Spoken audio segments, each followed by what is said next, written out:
On, it's the boy Young LA, Mr. A9. We in here with my personal partner, Mikey T, the movie star. You see what I'm saying? And this report card radio, so you need to tap in, turn it up, get your grades up. Let's go.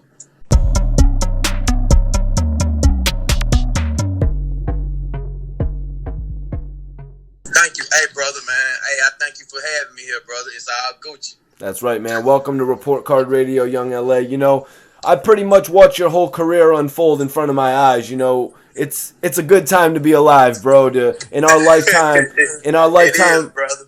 When we get to watch, in our lifetime, we get to watch people like Jennifer Lopez, Beyonce, right, Young LA, T.I. All of your careers, I watched them unfold right in front of my eyes. You know. Wow, bro. Wow, that's dope, bro. That's dope, man. And it's glad to be here with you and actually be on the line with somebody who's a fan of the art, who understands the artistry. You know what I'm saying? And that's just dope, man. Something when you can come out and have an effect and really set trends and bring a culture with you. You know what I'm saying? Not just your music, but just your whole lifestyle and turn it into a way of life, man. I tell you what, man, that's a big thing. Black boy, white boy, Leland Austin, baby, let's go. So, let's take it back, man. Yeah. Where are you from exactly, LA? I'm from the 3. They call it Zone 3. Yep, Zone 3. Zone 3. That's Southeast Atlanta. So, in between Zone 6 and Zone 3. Like, right in the middle. Well, really, they used to say Thomasville was on the borderline of Zone 6. You know what I mean? But I'm right there by Zone 6, too. So, a lot of my family from Zone 6, Glenwood Avenue, East Lake Meadows, the whole Zone 6. You see what I'm saying? So, that's what's up. So, explain it to me. Like, what's the difference between a Zone 6 and a Zone 3, per se? Really, man, everything broke it down in Atlanta by the police precincts. You see what I'm saying? So, every name of the zone is just a police precinct. And that's how we got the numbers. You know what I'm saying? Zone 1, that's Bankhead area. They police precinct is the Zone 1 precinct. You see what I'm saying?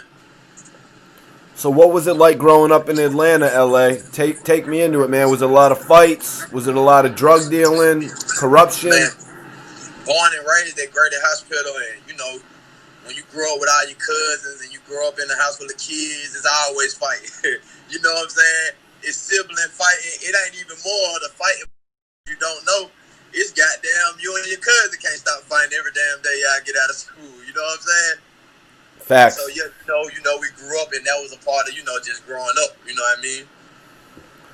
Who were some of the people from Atlanta, who were some of the people that you heard of, some of the people that you looked up to and, modeled yourself out of from Atlanta when you were early on?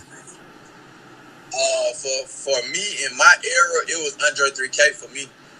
I kind of patterned myself after Andre 3K, not with my flow or nothing like that, or not with even my look. Andre brought different. He had a lot of individuality and personality. He was comfortable in his skin, and I kind of took that same kind of approach. Like, hey, I'm coming out with this futuristic shit. I'm on this futuristic Leland, this black boy, white boy shit. Ain't nobody at the time when I'm coming out. I didn't see nobody on that wave in the industry, and I said, that's what I'm gonna attack. That's gonna be all me. That's gonna be my thing, And like I say, I got a lot of that from just watching Andre wear the big shoulder pads in the Outkast video with the crazy pants. Like, it just was something about, his come across that made him a superstar. And I said, you know what? I want to be bigger than music. I want my aura. I want I want my fashion, my style to just say superstar. You see what I'm saying? So I always tried to be different. That must be why you used your voice, in different ways to like sing. You know what I mean? Right. Yeah, just the harmonic melodies. You know what I'm saying? At a time when, I came right in after street, trap rap.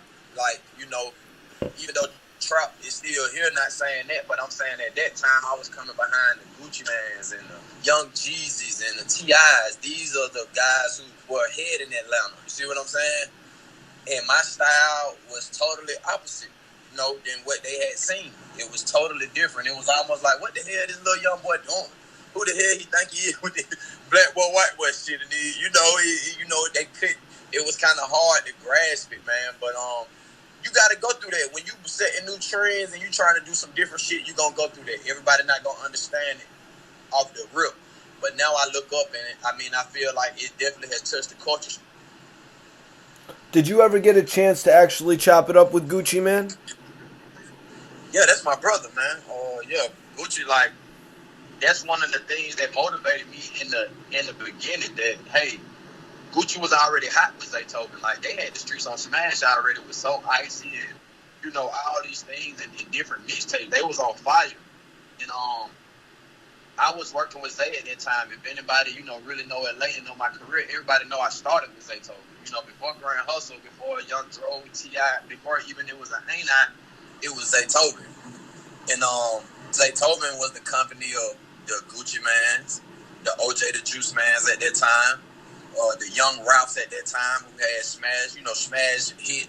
So I was coming up under that. So I was already being groomed, you know what I'm saying? So, Zay basically used to just play my shit for Gucci when he used to come through the basement. Like, boy, I'm working with this new young nigga from Thomasville. He hard. Check him out. And just put my shit on. And, like, Gucci was digging my shit. You know what I'm saying? Like, to the point where it got to, like, Gucci would come pick me up from my projects in Thomasville Heights. Gucci had pulled up out there on more than one occasion. You know what I'm saying? To come pick me up. We go to the studio, that was big for me at that time, because Gucci was like the biggest, you know what I'm saying? At that time in the streets, what him and Zay was doing, they was really on a breakout, and Gucci was stamping himself. So, to have Gucci coming to pick me up out Thomasville, my hood, seeing that, it just brought, like, man, we can really do this shit. Shit might not, it might not be too bad after all. You see what I'm saying, bro?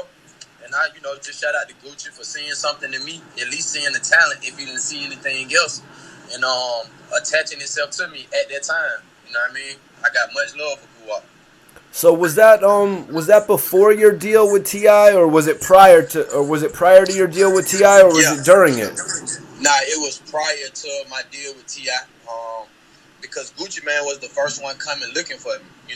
Guwap was the first one. Before Dro ever pulled up in the projects to come look for me, Gucci had already been coming to pick me up, and you know what I'm saying?